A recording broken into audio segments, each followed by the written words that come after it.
नमस्कार, उत्तराखंड समाचार में आपका स्वागत है। मैं हिना जोशी छेत्री। आइए सबसे पहले नजर डालते हैं आज की सुर्खियों पर। राज्य में आज कोरोना का कोई पॉजिटिव केस नहीं। 46 में से 19 मरीज हो चुके हैं स्वस्थ। 65,000 से अधिक लोग क्वारंटीन।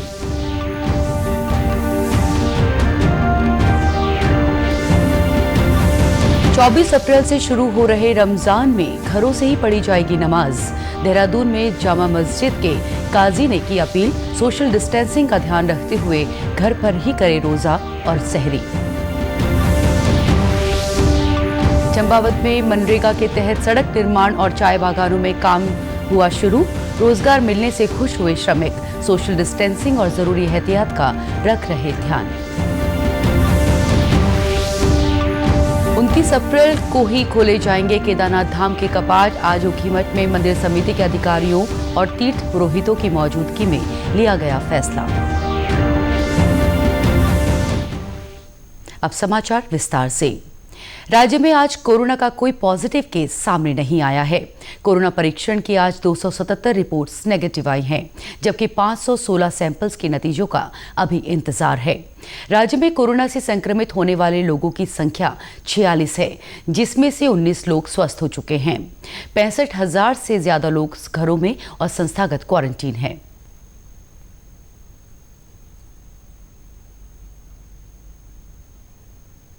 चौबीस अप्रैल से रमजान का महीना शुरू हो रहा है और देश के सभी धर्मगुरु, उलेमा, धार्मिक और सामाजिक संगठनों ने एकजुट होकर ये निर्णय लिया है कि रमजान के महीने में नमाज के साथ सभी धार्मिक कार्य घरों पर ही सोशल डिस्टेंसिंग का ध्यान रखते हुए पूरे किए जाएंगे। देहरादून में जामा मस्जिद के शहर काजी मौलाना मोहम्मद अहमद कासमी ने लोगों से अपील की है कि वे रमजान की विशेष नमाज घरों में ही रहकर अदा करें। भाई नमाज है तो जिस तरीके से अब हम पढ़ रहे हैं, 3 आदमी 4 आदमी नमाज भी इस तरीके से पढ़ेंगे। रहा रोज़े का मसला, तो रोज़ा तो एक मतलब कि अपना निजी काम है, उसमें न किसी का लेना ना देना, समझे। अफ्तार के वक्त कोई भीड़ नहीं होगी मस्जिद में, कोई बाहर का आदमी नहीं आएगा, वही 2-3 आदमी रहेंगे। और रात की ईशा की नमाज है, उसमें भी 2-3 आदमी रहेंगे। कल ये बात मतलब है कि प्रशासन के सामने तय हो गई। इसी तरीके से हम लॉकडाउन का मतलब के पालन करते रहे। रमजान से जुड़े 15 सूत्रीय कार्यक्रम क्रियान्वयन समिति के उपाध्यक्ष शादाब शम्स ने भी मुस्लिम समुदाय के लोगों से अपील की है कि कोरोना के इस समय को देखते हुए घरों से ही नमाज पढ़ना उचित है। कोरोना को हराने के लिए सब लोगों को इकट्ठा होकर सरकार के हर आदेश को मानना पड़ेगा। मुझे लगता है कि शरीयत भी यही कहती है। कल तक इस्लाम के अकॉर्डिंगली हाथ मिलाना सुन्नत था, आज हाथ ना मिलाना सुन्नत है। कल तक मस्जिदों में जाना सुन्नत था, आज मस्जिदों में ना जाना सुन्नत है। क्योंकि लगातार ये मामले तमाम उलमा इकराम की ओर से, तमाम सरकारों की ओर से ये सारी चीज़ें सामने आ रही हैं कि हमें अपने आप को बचाना है, अपने परिवार को बचाना है, समाज को बचाना है, प्रदेश को बचाना है और देश को बचाना है। इसलिए अपनी तमाम नमाजों का एहतमाम अपने घर पे करें। वहीं आज दिल्ली में अल्पसंख्यक मामलों के मंत्री मुख्तार अब्बास नकवी ने कहा है कि भारत का संविधान अल्पसंख्यकों सहित सभी नागरिकों के सामाजिक और धार्मिक अधिकार सुनिश्चित करता है। उन्होंने कहा कि भारत में मुसलमान समृद्ध हैं और जो लोग माहौल को खराब करने की कोशिश कर रहे हैं वे उनके दोस्त नहीं हो सकते। राज्य के ग्रीन जोन में आने वाले जिलों में सोमवार से मनरेगा के तहत निर्माण कार्य शुरू हो गए हैं। केंद्र और राज्य सरकार की गाइडलाइंस के मुताबिक काम में लगे श्रमिकों को काम के दौरान जरूरी एहतियात बरतने के निर्देश दिए गए हैं। चंपावत में मनरेगा के तहत सड़क निर्माण और चाय बागान में काम शुरू हो गया है। जिलाधिकारी सुरेंद्र नारायण पांडे ने बताया कि अभी जिले के ग्रामीण क्षेत्रों में लॉकडाउन के चलते रुके हुए काम शुरू कराए गए हैं, जिसमें कि स्थानीय स्तर पर मजदूर उपलब्ध हैं या जिन विभागों के कार्यस्थल पर मजदूर पहले से उपलब्ध हैं उनसे कार्य जो है लिया जाएगा। कोई भी मजदूर बाहरी क्षेत्रों से नहीं आएगा और मजदूर कार्यस्थल पर ही रहेंगे और यह कार्य सभी ग्रामीण क्षेत्रों में होंगे और इसमें से मनरेगा के कार्य भी होंगे और इसके अंतर्गत सोशल डिस्टेंसिंग, मास्क का प्रयोग करना, सैनिटाइजर का प्रयोग करना और जो उपकरण, मशीन या वाहन हैं उनको सैनिटाइज करना। मनरेगा में काम शुरू होने से श्रमिक भी खुश हैं। इतने दिनों से काम ठप होने के चलते उनकी रोजी रोटी प्रभावित हो रही थी। मुंह पर कपड़ा लपेटकर और मास्क पहनकर वे कार्यस्थल पर जा रहे हैं। लॉकडाउन होने की वजह से काम बंद था और हमें दोबारा बुलाया गया है और हाथ धो के मुँह में रुमाल बांध के दूराई रख के काम करने के लिए बोला है। हमारी मजदूरी 202 रुपये भी हो गई है। हमें इसे बहुत संतुष्ट है। हम काम पे लगे हैं। आज तक कोरोना संक्रमण की बीमारी से बचने के लिए यह काम बंद था और आज से शुरू हो गया है, जिस कारण हम मुंह में मास्क बांधकर और कपड़ा लगाकर दूर दूर रहकर इस काम को शुरू कर रहे हैं। आज इस काम को खुलने से हमारी समस्याएं दूर हो गई हैं, जिससे हम सब महिलाएं खुश हैं। यहाँ रोड के मरम्मत का काम चल रहा है। हम इसमें मास्क लगा के और 1 मीटर की दूरी बना के इसमें हम काम कर रहे हैं। काम मिलने के साथ ही मनरेगा मजदूरों का मेहनताना भी बढ़ाया गया है।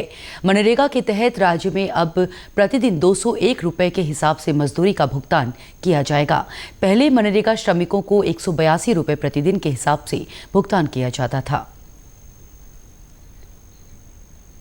राजस्थान के कोटा में फंसे उत्तराखंड के 411 छात्र छात्राओं को एसडीआरएफ के रेस्क्यू दल ने सकुशल राज्य में पहुंचा दिया है।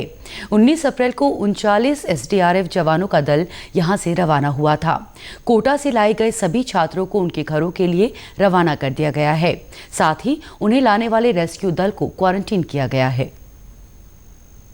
बसेस को बोर्ड करे जब उन्होंने मथुरा से, तो उनकी थर्मल स्क्रीनिंग भी एसडीआरएफ के द्वारा की गई। सभी का तापमान सामान्य पाया गया और यहाँ आगमन के पश्चात उनको सकुशल क्वारंटीन के लिए सभी लोग रवाना हो चुके हैं।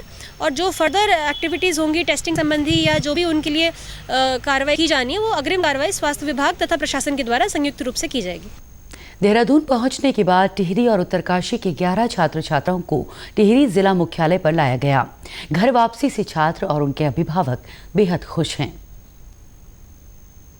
इस लॉकडाउन में हमें एकदम से न्यूज़ आती है कि हमारा इवैक्यूएशन हो रहा है हमारे हॉस्टल से, और मैं अपने उत्तराखंड गवर्नमेंट और सेंट्रल गवर्नमेंट को बहुत बहुत धन्यवाद करना चाहता हूँ कि उन्होंने इस कठिन समय में हमारी परिस्थिति को समझा और हमें यहाँ आने की पूरी सुविधा प्राप्त की। का स्पेशल थैंक्स बोलना चाहूँगा मैं। उन्होंने जो सपोर्ट किया है और उन्होंने जो कंट्री में इतना कंट्रोल किया है, इतनी लार्ज पॉपुलेशन होने के बावजूद भी, वो काबिल तारीफ़ है। देते हैं कि जो सरकार ने हमारा इतना बच्चों को यहाँ पहुँचा दिया और हमारे बच्चों के साथ और बच्चे भी थे, उनके गार्जियन भी बड़े परेशान थे। आज बड़े उनको महसूस हो रहा है कि हम सरकार आभार व्यक्त करें कि उन्होंने हमारे बच्चों को यहाँ तक। उत्तराखंड लौटे सभी छात्रों को अभी क्वारंटीन रहना होगा। स्वस्थ होने पर उन्हें घर भेजा जाएगा। भगवान केदारनाथ धाम के कपाट पहले से तय तारीख यानी 29 अप्रैल को ही खोले जाएंगे। आज ऊखीमठ में केदारनाथ के रावल के निर्देश पर मंदिर समिति के मुख्य अधिकारियों, सदस्यों, तीर्थ पुरोहितों और हकूकधारियों की बैठक हुई। बैठक में सर्वसम्मति से फैसला लिया गया कि केदारनाथ धाम के कपाट 29 अप्रैल को सुबह 6:10 पर खोले जाएंगे। बद्रीनाथ धाम के कपाट खोलने की तारीख में बदलाव हुआ है। केदारनाथ को लेकर भी ऐसी ही चर्चा थी। बद्री केदार मंदिर समिति के मुख्य कार्यकारी अधिकारी का कहना है कि केदारनाथ के कपाट महाशिवरात्रि पर ही खोलने की परंपरा रही है। रावल जी अभी क्वारंटीन में, वो तो नहीं थे शामिल बैठक में, क्वारंटीन में ही हो, तो काफ़ी इसमें विचार विमर्श किया। प्रशासन के लोग भी थे, पुलिस प्रशासन के थे, जिला प्रशासन के एसडीएम साहब थे। सर्वसम्मति से ये हुआ कि जो पूर्व निर्धारित डेट है, जो महाशिवरात्रि के दिन नियत हुआ था, तो 29 अप्रैल को ही भगवान केदारनाथ जी के कपाट खुलेंगे करके। तीर्थ पुरोहितों का कहना है कि अगर केदारनाथ के कपाट खोलने का समय बदला जाता तो मद महेश्वर और तुंगनाथ के कपाट खुलने के समय में भी बदलाव करना जरूरी हो जाता। परंपरा के अनुसार और बद्रीनाथ की पूजा, यहाँ की पूजा में भिन्नता है, क्योंकि बद्री विशाल में मंदिर के अंदर सिर्फ रावल ही पूजा करते हैं, जो इस समय क्वारंटीन में हैं। और यहाँ पर जो है रावल जो है सिर्फ पुजारी को अधिकृत करता है एक ही शिष्य के नाते, और पुजारी श्री केदारनाथ जी में जाएंगे और डोली ले जा करके पूजा को जो है संपन्न करेंगे। ऊखीमठ में भैरवनाथ की पूजा 25 अप्रैल को होगी, जबकि 26 अप्रैल को डोली केदारनाथ धाम के लिए रवाना होगी। लॉकडाउन में किसानों को परेशानी ना हो, इसके चलते राज्य सरकार ने कृषि कार्यों में कुछ जरूरी रियायतें दी हैं। खरीद केंद्रों पर आवाजाही के साथ कटाई, बुआई और फसलों की ढुलाई के लिए विशेष छूट दी गई है। इस समय खेतों में गेहूं की कटाई का काम हो रहा है।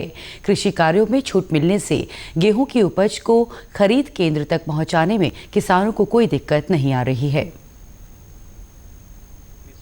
किसानों को नुकसान हो रहा था तो उसमें थोड़ी बहुत ही हमें राहत दी गई है किसानों को काम करने के लिए, और मंडी तक हम अपना पहुंचा रहे हैं सब्जियां वगैरह, तो उसमें ठीक था। कोरोना के मुश्किल समय में प्रधानमंत्री किसान सम्मान योजना के तहत बैंक खातों में 2000 रुपए की अग्रिम राशि आने से किसान राहत महसूस कर रहे हैं।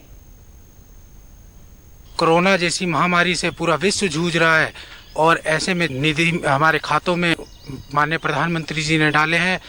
वो एक हमारे लिए एक मजबूत स्तंभ साबित हो रहा है, जो हमारी आर्थिक स्थिति को थोड़ी मजबूती प्रदान कर रहा है और घरेलू समस्या की जो रोज की समस्या है, मूलभूत समस्या है, वो हमारी दिनचर्या चलने के लिए एक सहायक साबित हुई है। जिले के मुख्य उद्यान अधिकारी नरेंद्र यादव ने बताया कि लॉकडाउन की वजह से फूलों की खेती करने वाले किसानों को नुकसान हुआ है। ऐसे किसानों की सूची अभी तैयार की जा रही है। जो फूलों की हमारी खेती कर रहे हैं किसान भाई, फूलों को अवश्य कुछ नुकसान देखना पड़ा है, क्योंकि गाजीपुर मंडी में जाता था यहाँ से माल और वहाँ पर खरीदार उपलब्ध नहीं है। हमारे माननीय मंत्री जी के निर्देशानुसार हम सभी फूलों की खेती करने वाले कृषकों का सर्वेक्षण कार्य कर रहे हैं और उसकी क्षति सूचना का आकलन कर राज्य सरकार को प्रेषित किया जाएगा, और भविष्य में उम्मीद है कि राज्य सरकार उनको कुछ राहत मुआवजा अगर देना चाहे तो उनको वितरित किया जाएगा। हरिद्वार जिला प्रशासन ने सभी किसानों को कोविड-19 से बचाव के लिए दिए गए दिशा निर्देशों का पालन करने को कहा है। जिलाधिकारी सी रविशंकर ने कहा है कि लॉकडाउन में कुछ क्षेत्रों में सशर्त छूट दी गई है, लेकिन हरिद्वार जिला रेड जोन में शामिल होने की वजह से यहाँ अतिरिक्त सतर्कता बरतनी जरूरी है। जनपद हरिद्वार में अप्रैल 20 तारीख से भारत सरकार का गाइडलाइंस के अनुसार पूर्व में जितना भी आवश्यक सेवाओं का जो अनुमन्य किया गया है, उनके अतिरिक्त भी कुछ इंडस्ट्रियल एक्टिविटीज़, कुछ माइनिंग एक्टिविटीज़, कुछ एनएच कंस्ट्रक्शन एक्टिविटीज़ को अलाउड किया है।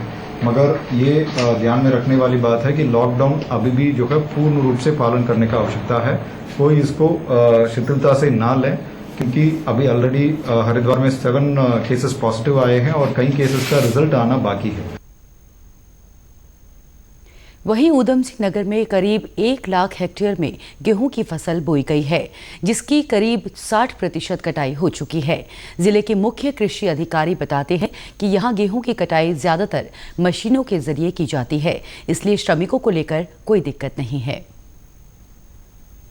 हमारे जनपद में यंत्रीकरण के माध्यम से जो है ज़्यादा कटाई होती है, इसलिए कंबाइन हमने हमारे जनपद में लगभग 350 थी, उनकी व्यवस्था हमने पर्याप्त हर ब्लॉक के लिए कर रखी थी, जिससे कि उनको दिक्कत ना आए। इसके साथ साथ थ्रेशर और रीपर जो कृषकों के पास हैं, उनके लिए कोई उनको अलग से अनुमति लेने की आवश्यकता नहीं थी, वो अपने आप उसे स्वतः चला सकते थे। पूल भी हमने यहाँ पर स्थापित किया हुआ था जनपद में, जो हमारे FCI के लेबर खाली हुए थे या बिल्कुल जो कंपनियाँ कम चल रही थी उनके लेबर भी खाली हुए थे।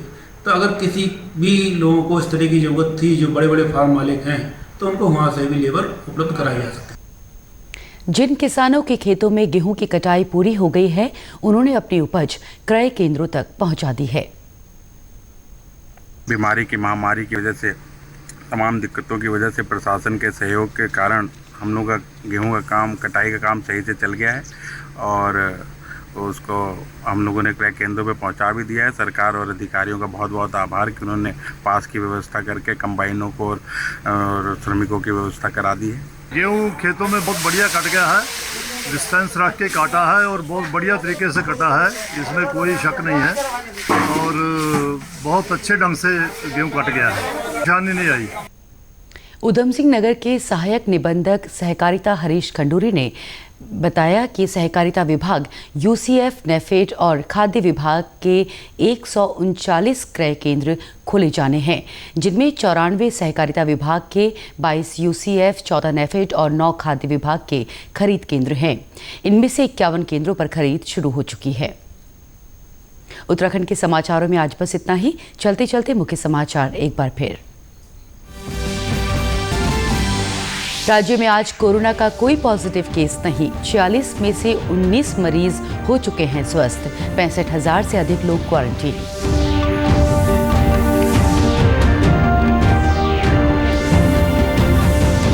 चौबीस अप्रैल से शुरू हो रहे रमजान में घरों से ही पढ़ी जाएगी नमाज। देहरादून में जामा मस्जिद के काजी ने की अपील। सोशल डिस्टेंसिंग का ध्यान रखते हुए घर पर ही करें रोजा और सहरी। चंपावत में मनरेगा के तहत सड़क निर्माण और चाय बागानों में काम हुआ शुरू। रोजगार मिलने से खुश हुए श्रमिक। सोशल डिस्टेंसिंग और जरूरी एहतियात का रख रहे ध्यान। और 29 अप्रैल को ही खोले जाएंगे केदारनाथ धाम के कपाट। आज ऊखीमठ में मंदिर समिति के अधिकारियों और तीर्थ पुरोहितों की मौजूदगी में लिया गया फैसला। इसी के साथ समाचार समाप्त हुए। नमस्कार।